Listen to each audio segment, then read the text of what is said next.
La Escuela Defensorial se complace en dar la cordial bienvenida a todos y todas al segundo día del curso Jurisprudencia Constitucional en materia de habeas corpus. Saludamos la presencia del Magíster Gabriela Rosas, directora de la Escuela Defensorial subrogante, Magíster Emilio Suárez, gerente general y socio de Durini y Guerrero Abogados, señoras y señores directores nacionales, coordinadores regionales, directores provinciales y coordinadores provinciales de la Defensoría Pública, representantes de los consultorios jurídicos, compañeras y compañeros defensores públicos, señoras y señores, sean todos bienvenidos.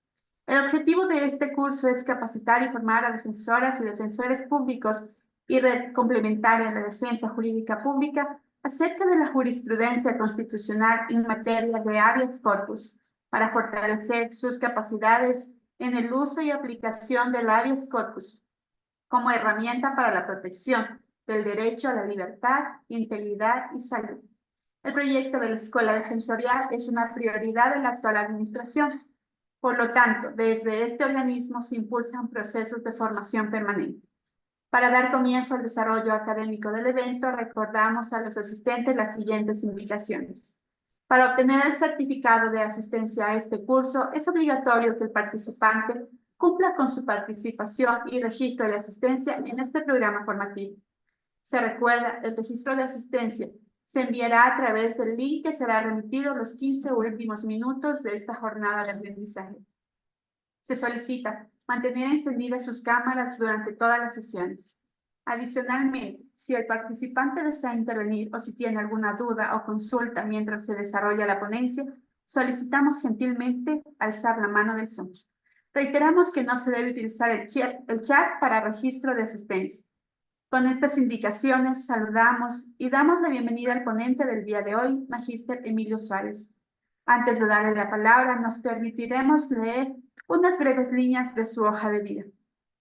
Él es abogado de los Tribunales de la República, especialista y máster en Derecho Constitucional, socio y gerente del estudio jurídico Duri Guerrero, docente en pregrado en la Universidad San Francisco de Quito y posgrado en la Universidad Andina Simón Bolívar, miembro del Instituto Iberoamericano de Derecho Constitucional. Cuenta con varias publicaciones en materia constitucional y procesal. De esta manera recibimos al magíster Emilio Suárez Salazar, quien tendrá 1 hora para su exposición. Bienvenido, doctor. Buenos días, buenas tardes ya con todos y con todas. Quiero agradecer a la Escuela Defensorial y a la Defensoría Pública por la invitación a participar como ponente en este interesante evento. La verdad, yo aplaudo estas iniciativas. Creo que la formación continua, especialmente en materia procesal constitucional, que es algo diferente al mero conocimiento del derecho constitucional, es fundamental, más aún en estas épocas que hemos visto graves desnaturalizaciones de las garantías jurisdiccionales, especialmente del habeas corpus. Hay que indicar que el habeas corpus es una de las garantías menos estudiada y menos desarrollada por la Corte Constitucional, pese a que últimamente hemos tenido algunas sentencias que son interesantes y que las vamos a revisar a continuación. Sin embargo, es una de las garantías menos comprendidas, quizás, tanto por abogados como por los administradores de justicia. Y esto creo que tiene un motivo principal, y es que lamentablemente la Ley Orgánica de Garantías Jurisdiccionales, que es una ley bastante vetusta porque tiene más de 15 años de vigencia, lamentablemente no regula de manera adecuada también esta garantía. Como ustedes saben, y entiendo que lo van a ver el día de mañana, hay muchos problemas con la competencia en materia del habeas corpus, que algo se han intentado corregir a través del referéndum sobre el cual nosotros votamos hace poco tiempo y que va a entrar en vigencia en un año. Sin embargo, hay muchos problemas con la competencia, muchos problemas en materia de apelación, en materia de habeas corpus, y no, lamentablemente no todos estos se han corregido con el referéndum que incorpora las judicaturas especializadas en materia constitucional y modifican también la competencia en materia de habeas corpus. Esto es algo lamentable porque se perdió una oportunidad de oro. Sin embargo, y les pido que ustedes estén muy atentos, ustedes que en su mayoría son defensores públicos o miembros de los consultorios jurídicos, más que nadie deben tener una preocupación auténtica respecto al proyecto de reforma de la Ley Orgánica de Garantías que se está tratando en la Asamblea Nacional. Es una ley que lamentablemente está pasando bajo el radar y es una ley que nos concierne a todos y que nos deberíamos todos empapar de este proyecto de ley porque está regulando la única herramienta que tenemos los ciudadanos para discutir y tutelar nuestros derechos frente a violaciones que generalmente vienen por parte del Estado. Si bien, y aquí con esto acabo esta parte introductoria, hemos visto, insisto, estas graves desnaturalizaciones de las garantías, yo soy un ferviente defensor de las garantías jurisdiccionales, entendidas como el mecanismo que tenemos los ciudadanos para tutelar nuestros derechos. Lamentablemente, la mala utilización de estas herramientas hacen que ya se escuchen voces, incluso de asambleístas, lo cual me ha generado mucha preocupación, de que en este proyecto de ley quieren limitar el acceso a las garantías. Eso nos está limitando a nosotros el acceso, insisto, a la herramienta fundamental que tenemos para discutir y tutelar nuestros derechos, lo cual evidentemente no lo deberíamos permitir. Así que hago un llamado a involucrarnos un poco más en ese proceso. Dicho esto, me voy a permitir compartir mi pantalla para trabajar esta exposición muy breve con unas láminas que he preparado a fin de que todos tengamos claro y vayamos analizando algunas sentencias importantes que la Corte ha dictado. Nada más para verificar, ¿me pueden confirmar que se ve claramente la diapositiva? ¿Sí? Ok, perfecto. Entonces, me han pedido que yo hable respecto a las distintas finalidades que existe en materia de habeas corpus. Y ahí hay algunas cosas importantes que analizar. ¿Cuál es el índice sobre el cual nosotros vamos a abordar esta importante temática? Vamos a hablar de las nociones generales del habeas corpus. Vamos a hablar brevemente sobre el habeas corpus preventivo, sobre el habeas corpus restaurativo, el habeas corpus correctivo y el habeas corpus reparador. Si bien entiendo que ustedes revisaron algo de esto también el día de ayer con Lorena Molina, es importante hacer énfasis ya que todos estos tipos y clasificaciones de habeas corpus responden a distintas finalidades que tiene el habeas corpus y que la Corte ha venido desarrollando a través de su jurisprudencia.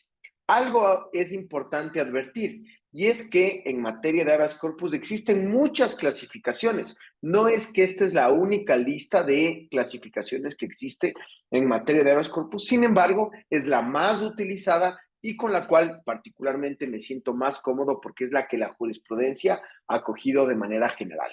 Entonces, ¿qué es el habeas corpus? Sobre esto no me quiero alargar mucho porque ya lo vieron seguramente el día de ayer. Básicamente viene del latín que tengas tu cuerpo o traer el cuerpo.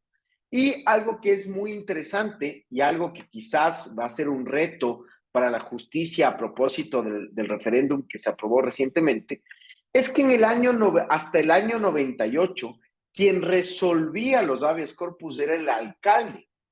¿Y por qué era el alcalde? Porque era la autoridad pública más cercana a todo el territorio nacional.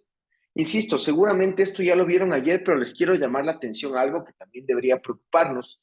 Y es que he escuchado al Consejo de la Judicatura que se están elaborando informes técnicos respecto a las judicaturas especializadas en materia constitucional y ya escuché indicar que se van a crear, o la idea es crear judicaturas distritales.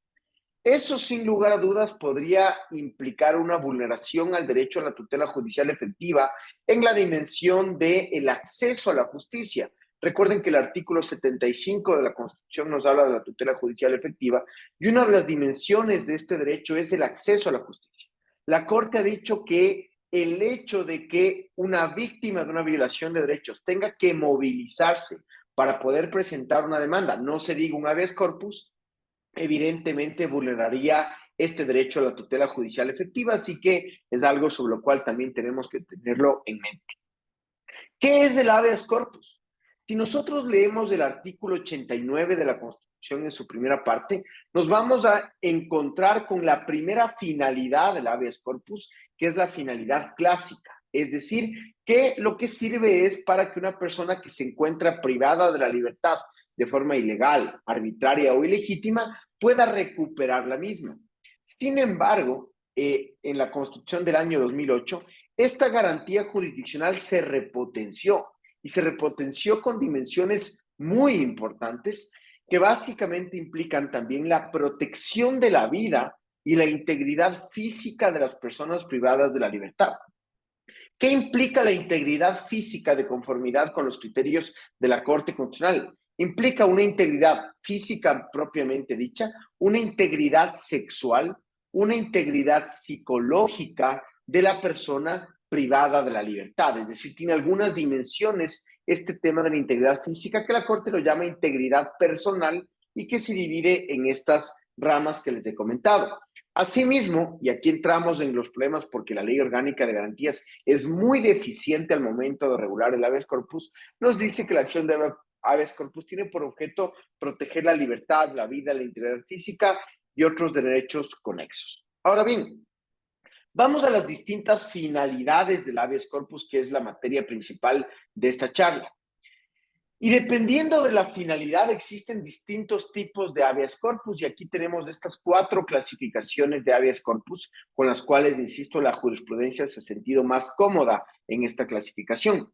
Tenemos por una parte el habeas corpus preventivo, que ya lo vamos a ir estudiando poco a poco a lo largo de esta charla, pero básicamente es que sin necesidad de que se haya ejecutado una medida de privación de libertad, se puede presentar un habeas corpus de manera preventiva.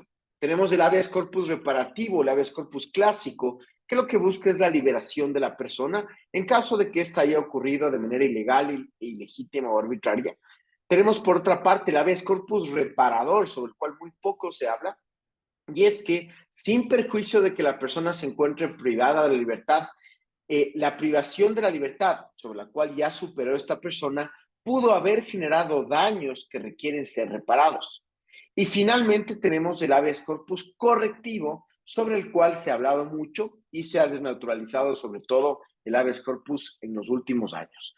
La Corte Constitucional en esta interesante sentencia que yo les recomiendo que la revisen, que es la 2701-21EP/23, que es de reciente data, es de noviembre del año 2023, la Corte Constitucional reguló y un poco afirmó estos distintos tipos de finalidad del habeas corpus, indicando que, por un lado, esta garantía busca la recuperación de la libertad, el fin restaurativo sobre el cual hablamos hace un momento. Asimismo, busca garantizar los derechos conexos que se vulneran durante la privación de la libertad, que tiene el fin correctivo, que busca corregir la forma en la cual la persona se encuentra privada de la libertad.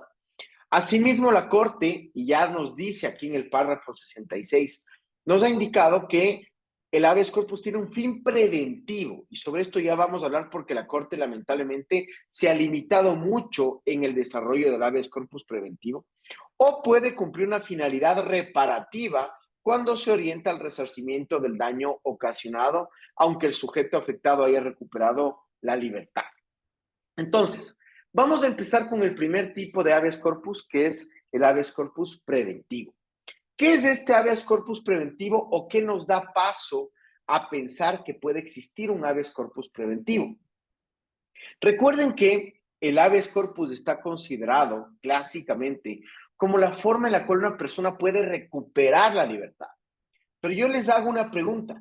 ¿Qué pasa si hay una orden de privación de libertad que es ilegal, arbitraria o ilegítima y esta orden no se ha ejecutado? ¿Tenemos que esperar a que se ejecute la orden de privación de la libertad que adolece de estos vicios para recién ahí cuestionar? o una persona que, por ejemplo, se encuentra oculta y que no se ha ejecutado en su contra una orden de privación de la libertad, podría presentar un habeas corpus para cuestionar esto. Respecto de este tema, temática muy compleja y polémica, vamos a analizar a continuación, pero lo que nos da paso a pensar es la parte inicial del artículo 43 de la Ley Orgánica de Garantías, que indica: la acción de habeas corpus tiene por objeto proteger la libertad, la vida, la integridad física y otros derechos conexos de la persona. Y aquí viene la parte importante: privada o restringida de la libertad. Es decir, una orden de privación de libertad que no ha sido ejecutada implica una restricción a la libertad que puede ser cuestionada a través de un habeas corpus. Esto es justamente lo que vamos a ver a continuación.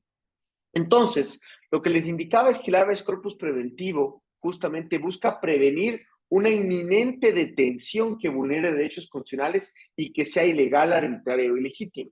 Lamentablemente, como les indiqué, la Corte ecuatoriana no ha desarrollado ampliamente el habeas corpus. Sin embargo, la Corte colombiana, en esta interesante sentencia que les puede servir de sustento, que es la C-187/06, ha indicado lo siguiente: en efecto, en algunos países se contempla la posibilidad de ejercer un habeas corpus de carácter preventivo. De ahí nosotros tomamos el nombre de este habeas corpus preventivo, entendido como el mecanismo encaminado a conjurar una amenaza cierta de privación irregular de la libertad personal que, sin embargo, aún no se ha concretado. Ahora, ¿qué nos ha dicho la Corte Constitucional respecto al habeas corpus preventivo? La verdad es que muy poco, y he traído a colación las únicas sentencias en las cuales la Corte se ha pronunciado al respecto. Para todo esto es importante indicarles que hay un par de casos seleccionados por la Corte Constitucional de habeas corpus preventivo que se han resuelto en el Ecuador, pero que lamentablemente aún no tienen una sentencia de revisión por parte de la Corte. Sin embargo, hay algunas sentencias, especialmente de acciones extraordinarias de protección, en las cuales la Corte sí ha analizado brevemente este tipo de habeas corpus. Por ejemplo, la 223-17P/23, en donde nos dice la Corte que opera este tipo de habeas corpus, o el habeas corpus también es procedente cuando todos los hechos y condiciones en las que ésta se encuentra desde que existe una orden encaminada a impedir que se transite libremente. La procedencia de esta garantía no se reduce a que una persona haya sido detenida, sino que lo que se debe verificar es si existe una restricción de la libertad. Entonces, como ven, la Corte ya da algunas luces que no se requiere que ya se haya ejecutado la detención para que opere este tipo de garantía. Asimismo, en la sentencia 247-17P, 17-CEP-CC, que es la anterior nomenclatura que manejaba la Corte Constitucional, la Corte ya nos indica que la privación de la libertad comprende todos los hechos y condiciones en las que éste se encuentra desde que existe una orden encaminada a impedir que se transite libremente. Ahora bien, la Corte Nacional de Justicia ha resuelto dos casos, al menos que nosotros conocemos, en los cuales sí ha resuelto respecto a habeas corpus preventivo. El uno, y quizás el más reciente, y por eso lo traigo a esta exposición, es el de el famoso habeas corpus que presentó la ex vocal del Consejo de la Judicatura, Maribel Barrena. En este habeas corpus, como ustedes lo van a ver a continuación, la Corte sí analiza estas circunstancias. Y este es el análisis del voto salvado, porque en el voto de mayoría lamentablemente no se analiza, pese a que se acepte el habeas corpus, pese a que ella no estaba detenida. Pero en el voto salvado de la conjuez de la Corte Nacional, Liz Mirela Barrera, sí se analiza este tema y se cita la sentencia 247-17-CC, que es la que acabamos de ver, y la 223-17EP/23, en la cual la Corte sí analiza de manera general qué es el habeas corpus preventivo y esta dimensión del habeas corpus preventivo. Bajo este análisis, en este voto salvado, se dice: en la presente causa, la accionada no se encuentra detenida, pues en su propia demanda sostiene que se encuentra escondida con la finalidad de proteger su libertad. Empero, existe una orden de localización y captura para el cumplimiento de la medida cautelar de prisión preventiva, por lo que se presenta el riesgo de que pierda su libertad razón por la cual es correcto que se analice si la orden de prisión preventiva cumple con ser legal, legítima y no arbitraria. Insisto, este es el voto salvado de la conjueza.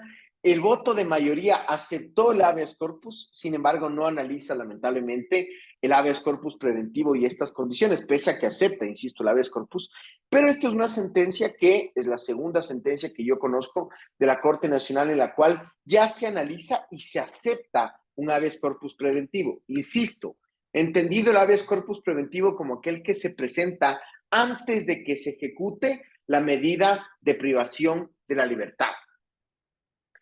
Ahora bien, otro tema que es muy polémico y es, cuando nosotros estamos frente a una acción o frente a una decisión de autoridad competente que dispone de nuestra privación de la libertad pero no ha sido ejecutada, nos encontramos frente a una amenaza de vulneración de derechos. Y ahí puede existir una confusión, porque ¿qué garantía jurisdiccional opera frente a amenazas? Como ustedes muy bien conocen, y que nadie ustedes lo conocen, la garantía que opera es una medida cautelar autónoma en contra de amenazas. Sin embargo, es importante indicar, y estos son errores que se cometen muy frecuentemente. Yo soy un asiduo lector de los boletines mensuales que saca la Corte Constitucional y lamentablemente ahí nosotros encontramos que continuamente se presentan medidas cautelares autónomas en contra de órdenes de privación de libertad. Sin embargo, es importante recordar que el artículo 27, inciso tercero de la Ley Orgánica de Garantías, expresamente dispone que no caben medidas cautelares en contra de ejecuciones de órdenes judiciales. Por lo tanto, frente a estas amenazas de vulneraciones de derechos, porque aún no se ha concretado esta vulneración, lo que cabe es la presentación de este habeas corpus preventivo. Insisto, hay muy poco desarrollo, pero nosotros estamos convencidos que es una vía adecuada para cuestionar una orden de privación de libertad que aún no ha sido ejecutada o al menos adecuadamente ejecutada. Vamos con el siguiente tipo de habeas corpus, que es el habeas corpus restaurativo. El habeas corpus restaurativo es el habeas corpus clásico, que básicamente pretende la liberación de la persona privada de la libertad de manera ilegal, arbitraria o ilegítima. Y además que se puede compaginar con un habeas corpus reparador, porque además debe reparar integralmente los daños causados. ¿Qué es esto de la privación ilegal, arbitraria o ilegítima? Ahí nosotros tenemos mucha jurisprudencia, que ustedes la deben tener, pero esta es la primera sentencia que yo encontré en la cual la Corte ya desarrolló este tema. Hay jurisprudencia bastante reciente, pero esta es quizá la sentencia fundadora de qué es una decisión ilegal, arbitraria o ilegítima. Ilegal se entiende que puede ser definida como aquella ordenada o ejecutada en contravención con los mandatos expresos de las normas que componen el ordenamiento jurídico. Arbitraria, en cambio, es aquella ordenada o mantenida sin otro fundamento que la propia voluntad o capricho del juez. Y la libertad ilegítima es aquella ordenada o ejecutada por quien no tiene competencia para ello. ¿Qué es importante que ustedes que seguramente proponen o defienden continuamente habeas corpus deben saber? En el habeas corpus reparador, que es el habeas corpus clásico, restaurativo, lo que nosotros buscamos y lo que se debe alegar o probar, yo entiendo que existe una inversión de la carga de la prueba, pero no una inversión de la carga argumentativa en el habeas corpus. Se debe probar que la decisión cuestionada, la orden de privación de libertad, es ilegal, o es arbitraria, o es ilegítima.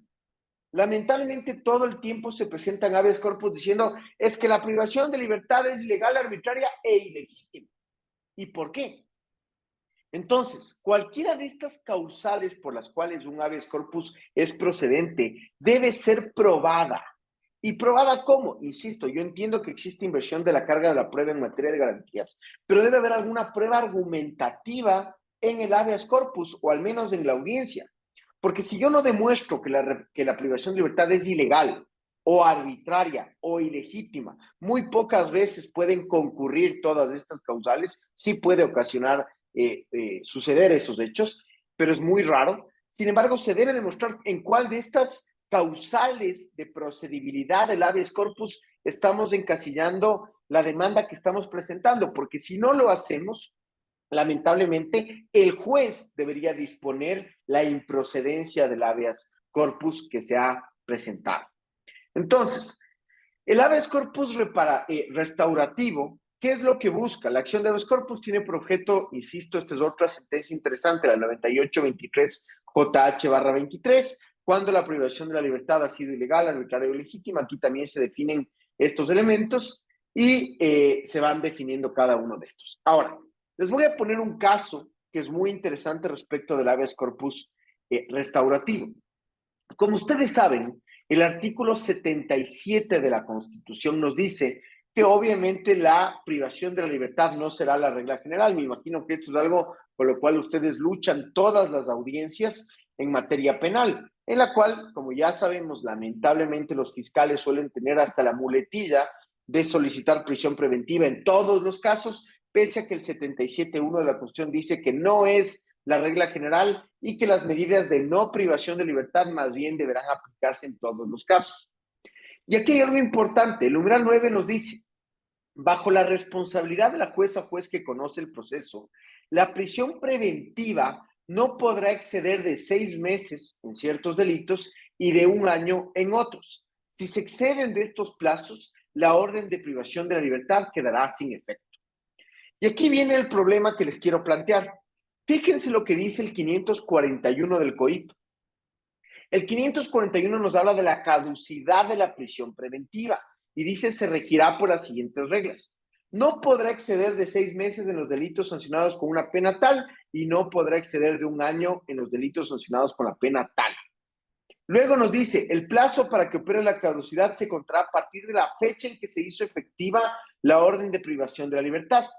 Dictada la sentencia, se interrumpirán estos plazos.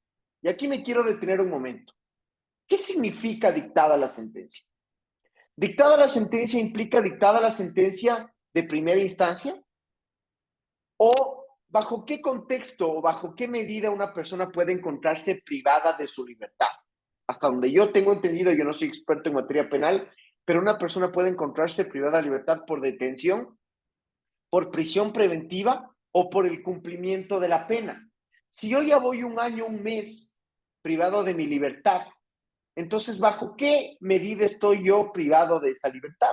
¿Bajo prisión preventiva? No, no puede ser porque dura 1 año de conformidad con la Constitución. Entonces, si yo no tengo una sentencia ejecutoriada, básicamente yo debería, insisto, recuperar mi libertad. Sin embargo, aquí el COIP nos dice que dictada la sentencia, se interrumpirán los plazos de la privación de la libertad. Entonces, de la prisión preventiva. La Corte, en una sentencia excelente que yo les recomiendo que la vean, que es la 250519 EP/21, analizó el caso de la Corte Nacional de Justicia que desechó un habeas corpus presentado por el señor Marcelo Agustín. Contra este señor se dictó una prisión preventiva por un supuesto delito de robo. Cuando se presentó el habeas corpus, apenas habían transcurrido 11 meses y 28 días de privación de libertad, es decir, aún no era ilegal esa privación de la libertad. Y en primera instancia el juez había condenado 9 años, lo cual es intrascendente para efectos del caso. Sin embargo, y con sentencia condenatoria no ejecutoriada, la sala de primera instancia negó el habeas corpus habiendo transcurrido 1 año 45 días. Y en segunda instancia la Corte ratificó su estado de inocencia. En total el accionante estuvo 3 años, 7 meses y 27 días en prisión. ¿Qué analizó la Corte en este caso? Fíjense, en el párrafo 31 y 36, añadiendo que el hecho de tener una sentencia condenatoria no ejecutoriada por estar pendiente un recurso, no justifica retener a esa persona más allá del tiempo máximo establecido en la Constitución. Y luego dice, corresponde entonces a los jueces constitucionales que conozcan una acción de habeas corpus brindar una respuesta sobre las violaciones de derechos invocadas, considerando la situación de la persona privada de la libertad al momento de resolver, a fin de determinar si la medida, al momento de resolver, es ilegal, arbitraria o ilegítima con observancia de las garantías constitucionales y demás normas aplicables al caso concreto. Algunos temas importantes que la Corte nos dice aquí. Primero, el habeas corpus no precluye. Si yo presento a los 11 meses, 28 días, y la Corte resuelve a los 12 meses, 3 días, automáticamente ya mi detención se volvió ilegal o mi privación de la libertad se volvió ilegal. Así que la Corte tiene que resolver en base a los hechos que se configuran al momento de dictar la sentencia, no al momento de presentar la demanda. Esto no es una demanda de alimentos, esto es una demanda de habeas corpus. Por lo tanto, la Corte debe hacer el ejercicio de analizar la situación de la persona privada de la libertad al momento de resolver, insisto, no al momento de la presentación de la demanda. Por otra parte, la Corte ya nos da a entender que una vez cumplido el año, si es que tiene una sentencia no ejecutoriada, la persona debería recuperar su libertad de conformidad con lo que dice la Constitución. Ahí los penalistas, yo les cuento esto, en clases me saltan al cuello diciéndome, pero es que, profe, ningún proceso penal dura un año, así que todas las personas que tienen prisión preventiva caducaría la prisión preventiva. Y yo les digo, sí, lamentablemente así nos dice la Constitución que opera en el Ecuador. Si ustedes quieren que la prisión preventiva dure 5, 6, 8 años, entonces modifiquen la Constitución porque actualmente sostiene que es un año. Sin embargo, hay este horror de resolución de la Corte Nacional de Justicia. Y les debo decir que es un horror de resolución, que resuelve finalmente esta controversia para mal. Es la 0223 de 25 de enero del 2023. ¿Y qué nos dice? Fíjense, los plazos de caducidad de la prisión preventiva de 6 meses y un año previstos en el 541, numerales 1 y 2 del COIP, se interrumpen, y ojo con esto, desde la emisión de la decisión oral, motivada y dictada en audiencia de conformidad con el 619 del mismo código. La decisión oral, para que opere la interrupción de la caducidad de la prisión preventiva, no es necesario que exista sentencia condenatoria ejecutoriada y la presente resolución tendrá el carácter general y obligatorio.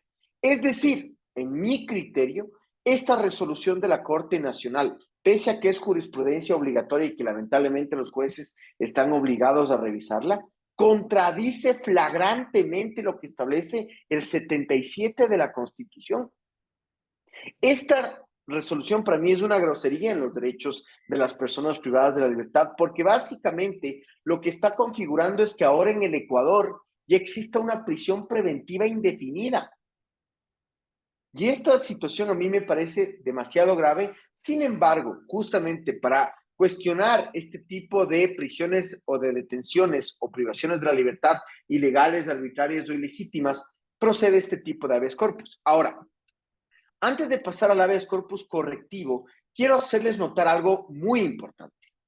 Recuerden que el habeas corpus restaurativo, que es el que estábamos viendo hace un momento, este de aquí, el habeas corpus restaurativo, que es la segunda clasificación de habeas corpus, solamente procede en contra de privaciones de la libertad ordenadas antes de una sentencia ejecutoriada. Porque si yo quiero cuestionar mi derecho a la libertad restringido a través de una sentencia ejecutoriada, ya olvídense del habeas corpus. Lo que procede en ese contexto es una acción extraordinaria de protección, ya no un habeas corpus. ¿De acuerdo? Entonces, sigamos. Vamos al habeas corpus correctivo. El artículo 89 de la Constitución nos dice que, nuevamente, el que habíamos verificado hace un momento, y básicamente, en casos de privación de la libertad por cumplimiento de una sentencia, se discute si caben medidas alternativas con solo verificar tortura de la persona privada de la libertad. Incluso la Corte Constitucional, perdón, aquí está mal el título del habeas corpus correctivo, yo me expresé mal. Incluso la Corte Constitucional, perdón, aquí me confundí. El habeas corpus correctivo. Como les había indicado, el habeas corpus correctivo lo que busca es corregir la situación en la cual una persona se encuentra privada de la libertad. El 89 de la Constitución es bastante claro en esto, pero el 45 numeral 1 de la Ley Orgánica de Garantías ya nos trae muchos problemas. Porque fíjense lo que dice. En caso de verificarse cualquier forma de tortura, se dispondrá la libertad de la víctima, su atención integral y especializada y la imposición de medidas alternativas de la privación de la libertad. Eso dice el 45.1. Entonces yo les pregunto, Una persona condenada a 20 años de prisión por asesinato, como el caso Talavera, que lo vamos a ver a continuación, y si esta persona es torturada u objeto de cualquier maltrato al interior de un centro de privación de libertad, puede presentar un habeas corpus y recuperar su libertad de conformidad con el 45.1. Pues la Corte Constitucional ha hecho un ejercicio muy importante respecto de esto. Ustedes tienen dos sentencias que son manuales de cómo resolver un habeas corpus correctivo. Es la 365-18-JH-21, que va de la mano con la 98-23-JH-23, y la 209 que vamos a ver a continuación. Básicamente, la sentencia 365-18-JH-21 y acumulados te dice, y aquí hay que distinguir dos momentos procesales en materia del proceso penal. Si es que la persona se encuentra privada de su libertad por una prisión preventiva y se registran malos tratos o tortura o cualquier otra violación a los derechos conexos al derecho a la libertad, se puede, nos dice la Corte, ordenar la libertad siempre que, luego de un examen detenido y con la debida fundamentación, se considere que es la medida adecuada para garantizar el derecho a la integridad personal. En este caso se podrá disponer las medidas alternativas a la prisión preventiva hasta que la jueza o juez que conoce la causa penal revoque o sustituya las mismas. Primer escenario. Segundo escenario, cuando la privación de la libertad es ilegal, arbitraria o ilegítima y además hay violaciones de la integridad personal. En este caso, la Corte sí nos dice que lo que hay que ordenar es la inmediata libertad de la persona porque estamos frente a una medida de privación ilegal, arbitraria o ilegítima de la libertad. Ahora bien, la Corte en esta sentencia estableció que en los casos que exista una sentencia ejecutoriada, solo de manera excepcional, ojo, insisto, el primer escenario es prisión preventiva. Ahora estamos en el segundo escenario que es frente a una sentencia ejecutoriada condenatoria. Solo de manera excepcional se podrán dictar medidas alternativas a la privación de la libertad en casos, y ojo que aquí son taxativos, de grave indefensión, reiteración a las violaciones de la integridad personal o situaciones de vulnerabilidad. Y estas medidas, además, solo podrán ser otorgadas para personas condenadas por delitos que no revistan gravedad. Aquí, obviamente, la Corte deja en un campo de subjetividad, porque solo Dios sabe qué delito no comprende o no reviste gravedad. No generan riesgos o potenciales daños a víctimas por violencia de género y, sobre todo, no provoquen conmoción social. Recuerden que nosotros tenemos el famoso habeas corpus de un expresidente de la República que causó mucha conmoción social y que se mal utilizó un habeas corpus correctivo para ordenar su libertad sin hacer caso a estas sentencias. Entonces, ¿qué nos dice esta sentencia? Que ya lo vimos hace un momento. Excepcionalmente en estos casos se pueden ordenar estas medidas. Pero fíjense lo que dice la regla 1. En este caso, que hay una sentencia ejecutoriada, las medidas a las que se refiere el 45.1 de la ley deben ser aquellas para proteger integridad y eficazmente la integridad de la persona privada de la libertad.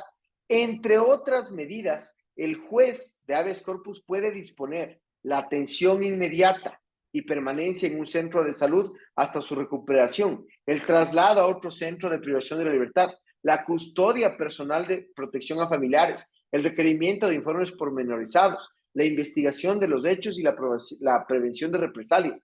Y solamente, y esto es importante, en caso de que estas medidas no sean eficaces, el juez puede entrar a analizar si lo que cabe es ordenar una medida alternativa a la privación de la libertad, solo cuando estas primeras no sean eficaces. ¿Cuál es el problema que tenemos en el Ecuador respecto de las graves desnaturalizaciones que hemos vivido últimamente? Los jueces van directo a la libertad sin analizar la regla 1 de esta parte de la sentencia 365-18 JH. Por otra parte, como les decía, tenemos esta otra sentencia que a mí me encanta, que es otro manual de cómo resolver el habeas corpus cuando se alega violaciones del derecho a la salud, que es la 209-15 JH-19, en la que dice que puede ser activada corregir situaciones lesivas al derecho a la salud de la persona privada de la libertad y básicamente nos establece una prelación de decisiones en materia del habeas corpus que nuevamente en el caso del expresidente Glass, vicepresidente Glass, no se verificó. Básicamente, ¿qué son estas medidas que se deben revisar? Primero, si es que hay una alegación de violación al derecho a la salud, el juez debe analizar motivadamente si lo que cabe es que se trate directamente en el centro de privación de la libertad. Segundo, cuando se requiera de un tratamiento especializado permanente y continuo que no sea posible atenderlo en el centro de privación de libertad a través de programas y cronogramas del sistema de salud pública. Es decir, el juez debe ordenar que tales días se le lleve a una clínica para el tratamiento y que vuelva con el resguardo policial correspondiente. Y excepcionalmente, ¿y cuándo se entiende esta excepción? Cuando ya ninguna de las dos alternativas anteriores funciona, es decir, la persona prácticamente debería estar desahuciada con una enfermedad catastrófica, gravísima. Excepcionalmente, se pueden dictar medidas alternativas. Aquí está lo que acabamos de ver en este momento y lo cual se ratifica en la sentencia justamente que analiza el caso Glass, que es la 9823JH/23. En ese caso, la Corte, recuerden que ordena error inexcusable y además prevaricato, obviamente que se investigue el prevaricato, porque el juez resolvió sin revisar esta jurisprudencia. Y aquí hay algo muy importante, colegas, que yo les tengo que hacer énfasis.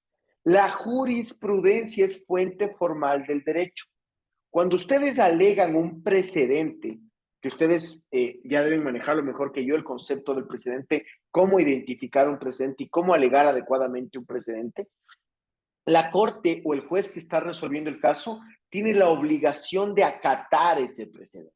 No puede desatender, porque si desatiende el precedente, también estaría cometiendo prevaricato ese juez.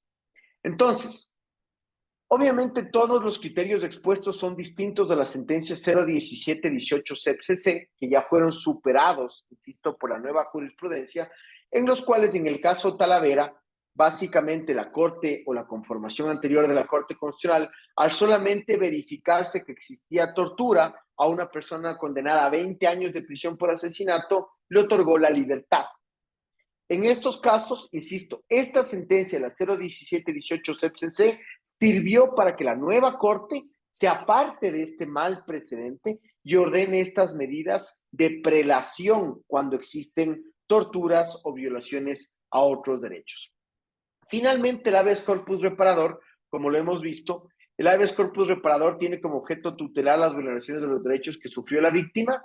Para que se considere un habeas corpus reparador, la víctima debe estar en libertad y no buscar como medida de reparación integral su liberación. Si la víctima aún se encuentra privada de la libertad, se tienen que considerar los otros tipos de habeas corpus. Fíjense lo que la Corte ha dicho respecto de este habeas corpus. Como se observa, la Sala omite su deber de garante del proceso al considerar improcedente la acción por el simple hecho de que el accionante se encontraba libre, situación que no se limitaba el deber de tutelar los derechos del accionante por parte de la Administración de Justicia mediante una decisión motivada que debía considerar si efectivamente la detención del señor Molina fue arbitraria. Es decir, si una persona fue detenida arbitraria, ilegítima o ilegalmente y ya recuperó su libertad, no hace que el habeas corpus sea improcedente. ¿Por qué? Porque el juez que conoce el habeas corpus tiene que resolver sobre si esa detención vulneró o no derechos. Si vulneró derechos, entonces el habeas corpus sirve justamente para tutelar esos derechos. Como ustedes pueden ver, ¿cuáles son algunas medidas que la Corte puede dictar? También lo pueden encontrar en la sentencia 365-18JH, por ejemplo. En la audiencia realizada por esta Corte se verificó que Francisco Carrasco Montaleza recuperó su libertad. Señaló también que tuvo que cubrir el costo del tratamiento y la placa dental que necesitó para reponer las piezas perdidas como consecuencia de las vejaciones. Por lo tanto, la Corte ordena que en este caso ya no está en discusión el derecho a la libertad, el Ministerio de Salud brinde la atención de salud y psicológica al señor tal para tratar las secuelas que pueden derivarse de dichas vulneraciones. Y así hay varios casos en esta sentencia que se aplican estas medidas de reparación, que ya no son solamente las medidas de de recuperación de la libertad, como es en el habeas corpus clásico. Aquí tienen otros ejemplos que están en la misma sentencia y con eso concluimos esta exposición para dar unos minutos en caso de que hayan preguntas. Les agradezco mucho por su tiempo y su atención y quedo atento a cualquier pregunta que pueda existir.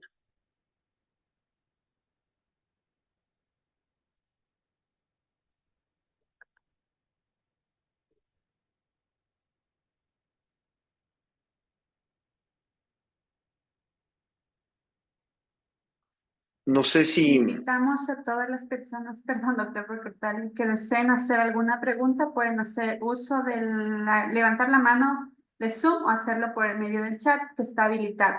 Y doctor, hay una pregunta en el chat. Dice, ¿el derecho de libertad se extiende al derecho de libre movilización a una persona que legalmente se ha colocado prohibición de salida del país en un juicio de alimentos? ¿Puede presentar habeas corpus? Sí, efectivamente, considero que en ese caso también se puede presentar un habeas corpus porque implica una restricción a la libertad, en ese caso no ordenada en un proceso penal. Ahí puede evidentemente cambiarse la competencia del juez, pero hay una restricción a la libertad.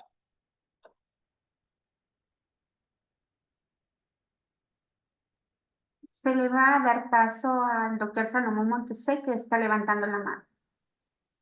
Doctor, por favor, puede prender su micrófono. Muchas gracias. Estimado Emilio, Salomón Alejandro Montesés te saluda. Primero, te felicito por tu intervención. Segundo, ok, dice alusión que la Corte Constitucional a veces hace cosas contrarias al marco constitucional, al igual que el máximo órgano de justicia ordinario. Y te planteo esto porque hace 2 años atrás presenté una acción extraordinaria de protección frente a una acción de habeas corpus. Pasó primera instancia, segunda instancia y se generó la acción extraordinaria de protección. ¿Qué pasó el núcleo duro del derecho afectado aquí? La Constitución de la República del Ecuador establece el principio de presunción de inocencia. Es decir, y también la norma penal adjetiva establece cuándo se puede ejecutar una pena. Es decir, cuando haya sentencia ejecutoriada. Sin embargo, presenté la acción de habeas corpus porque se mandó a cumplir la pena por un delito flagrante, apelé una contravención flagrante, apelé para que no se ejecute la pena. Y la juez no me dio paso. Presenté frente a eso el habeas corpus. La Corte Provincial me dice que no cabe el habeas corpus porque existe una resolución de la Corte Nacional de Justicia que dice que efectivamente si que es en contravención flagrante, se aplica la sentencia como tal y queda ejecutoriada como tal. Es decir, ¿dónde queda la presunción de inocencia que establece el artículo 76, numeral 2 de la Constitución? ¿Dónde queda la presunción de inocencia que establece el Pacto de San José de Costa Rica en el artículo 8?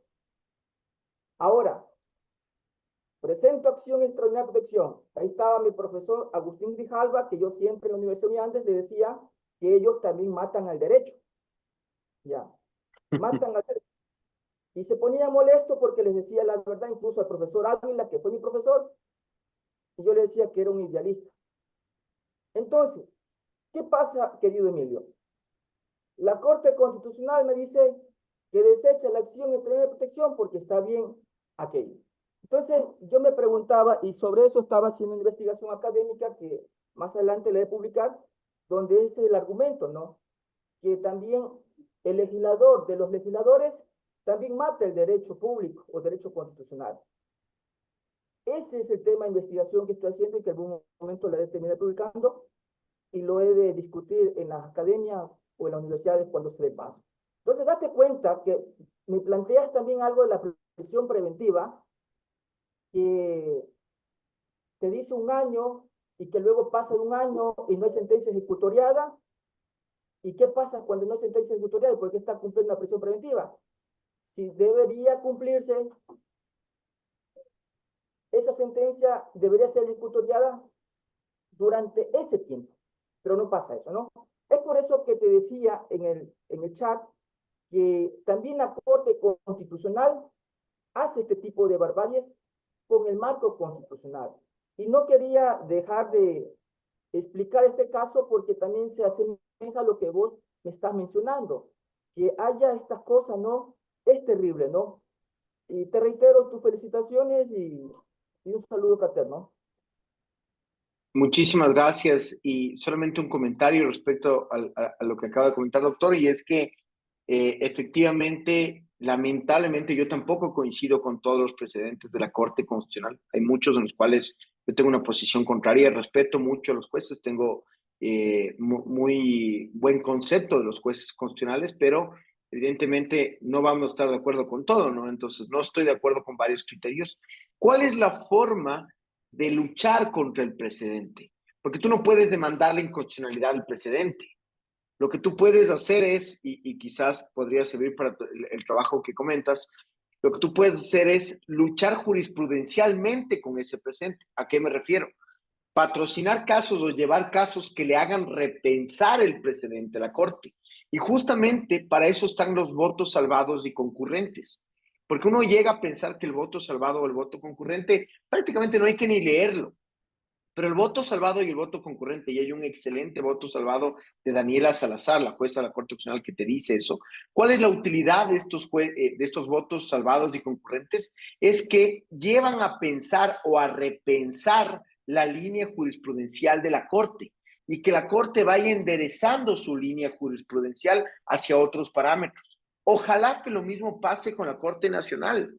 Para mí ese precedente es nefasto, insisto. Los fiscales y los jueces me saltan al cuello. Nosotros capacitamos a los jueces de anticorrupción. Y yo les decía esto, les decía, oigan, ¿cómo es posible que a una persona privada de la libertad con prisión preventiva me digan que cuando hay sentencia de primera instancia ya se queda presa el tiempo que sea? ¿Y qué pasa si luego de X años le confirman la inocencia? ¿O qué pasa si después le dan una pena de 3 años y estuvo presa 5 años, que es un caso que nosotros tenemos y que la Corte Constitucional no resuelve una consulta de norma? Entonces, ¿qué pasa en esos casos? Se está destruyendo la presunción de inocencia, como usted muy bien indica. Entonces, efectivamente, yo creo que la forma de luchar contra estos, en mi criterio, obviamente personal y respetando criterios diversos, malos precedentes es justamente discrepando con las altas cortes, llevando nuevos casos y haciéndole repensar estos precedentes de la Corte. Recuerden que la jurisprudencia es fuente formal y es una fuente formal tan útil en un estado como el ecuatoriano, porque básicamente hace que el derecho sea algo móvil, sea algo que puede ir evolucionando con el tiempo y no sea algo tan estático como lo es la ley. Por tanto, la jurisprudencia sí puede tener estas correcciones en tiempos muy cortos o al menos más cortos que la legislatura. Otra consulta del doctor Malo Toledo. En el caso de Carrión, si se presentó habeas corpus sobre el exceso de la prisión preventiva y finalmente Carrión salió libre, cumpliendo la pena sin sentencia condenatoria ejecutoriada, ¿sabe si ese caso ya lo revisó la Corte Constitucional? La verdad, entiendo que hablan del exdefensor Carrión. No tengo claro el caso de él, si ya se resolvió, la verdad. No he seguido propiamente el caso del doctor Carrión, así que no podría dar un criterio al respecto.